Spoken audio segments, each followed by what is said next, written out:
So for those of you who watched the last video, you saw the cage arrived broken.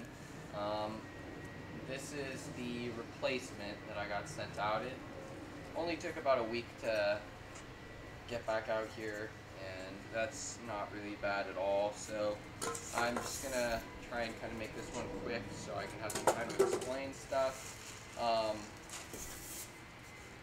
There's a couple different things I'm kind of planning with this cage, and I've got like a lot of, I guess, high hopes for it. But first step is, I guess, finding out if it's actually intact.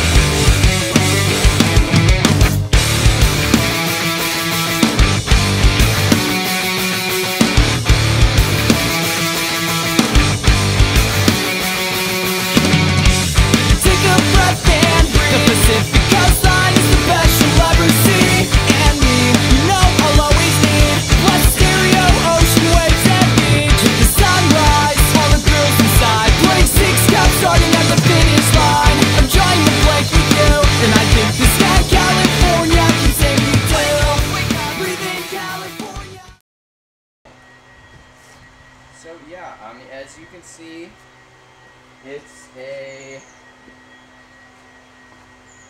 36 tall by 36 wide by 18 deep Exo Terra. It's basically the absolute largest Exo Terra that they make, which I felt was pretty fitting for what I'm planning on doing.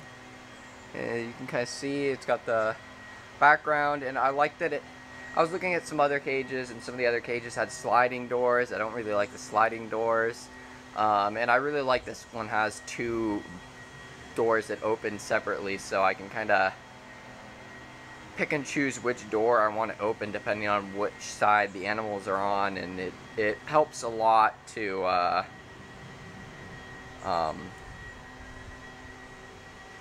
keep them contained into the cage and making sure that animals don't decide to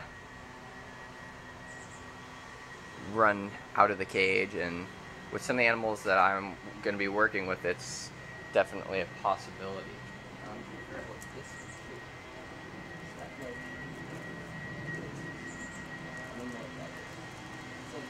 Another block type thing or something. I don't know. I've never had an Exo Terra this large before, so I'm not really sure what that is. I actually bought the, I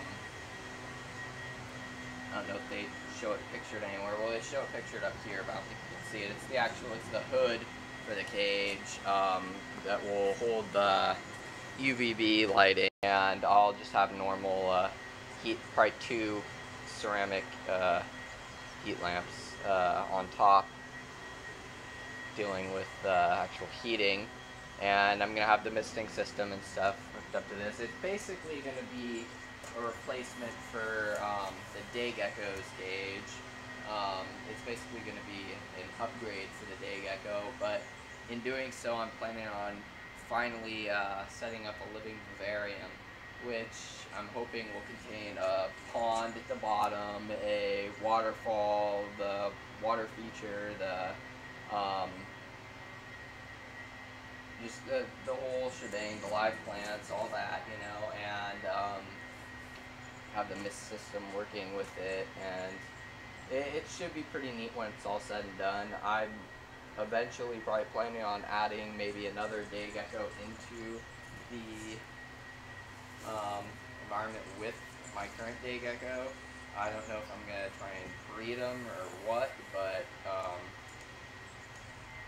I'll kind of decide that later on, and I may, depending on what happens, I may introduce some sort of tree frogs or something in there too. It's definitely a big enough cage that it would be doable to have mixed species in it. I know there's a lot of controversy with that, and a A lot of people say it's just a bad idea all around. A lot of people say it's totally doable, but it, I think, depends a lot on the particular enclosure that you're talking about and the particular animals that you're planning on mixing, and then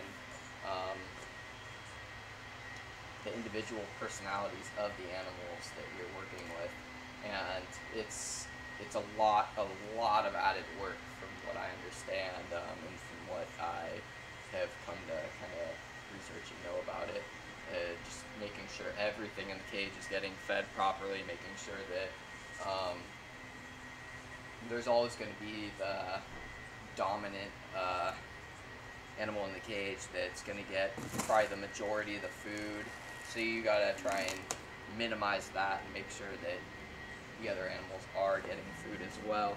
But in the meantime, I'm going to go ahead and give you guys a quick look at the day gecko, and we can go from there and just take a quick look there, and you'll see the animal that is going to be going in this cage when it's all said and done.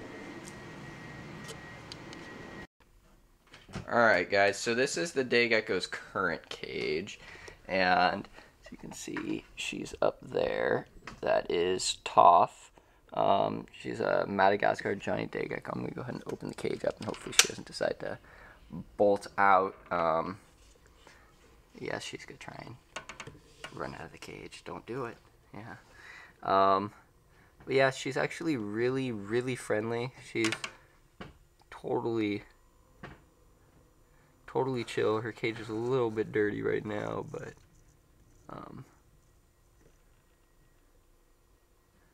as you can see, she's very pretty.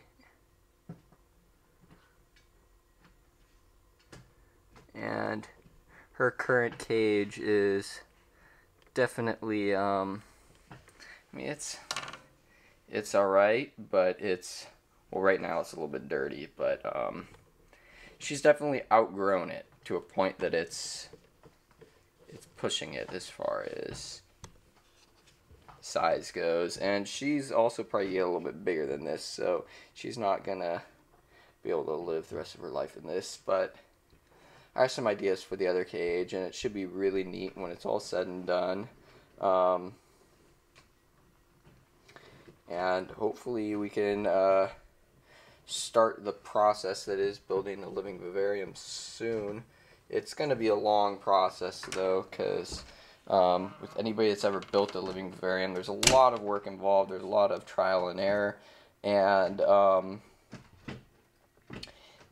not everything always goes quite as planned. And the other things to consider are also the fact that you can't necessarily just introduce animals right into the cage immediately after having, like, getting all the live plants and stuff. You kind of have to wait for the cage to like start to function. And I mean, it's basically, you've got like a mini ecosystem that you have to wait to get established, and kind of let everything acclimate, and then introduce any animals into it after you get all your levels right, after you get the misting, the live plants all together, after you figure out the pond and any sort of filtration you need to do, any sort of heating you need to do, after you get all the temperatures, everything right, all the humidity right. And from what I understand, that is a lot to get together, and it's not easy. So but it's something I've wanted to do for quite some time, and it's something that I think I'll enjoy, and we will just have to, I suppose, wait and see until we start the process. But until then, guys, peace.